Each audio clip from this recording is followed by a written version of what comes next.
Good morning friends. Today's topic is EVS 1 पृथ्वीचे फिरणे. हा टॉपिक आज मला शिकवलेला आहे. मी तो माझ्या प्रयत्नात तोंडी सांगण्याचा प्रयत्न करणार आहे. पृथ्वी ही गोल आहे व पृथ्वी स्वतःभोवती फिरते म्हणजे त्याला परिभ्रमण असे म्हणतात. कोणतीही वस्तू स्वतःभोवती फिरते तर ती एका अदृश्य रेषेभोवती फिरत असते. त्याला आस किंवा अक्ष असे म्हणतात. पृथ्वी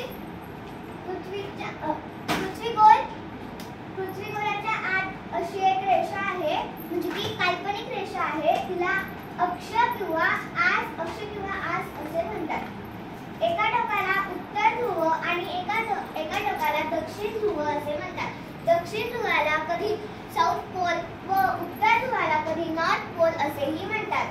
नंतर त्यामधून एक आडवी रेष जाते ज्याच्यावर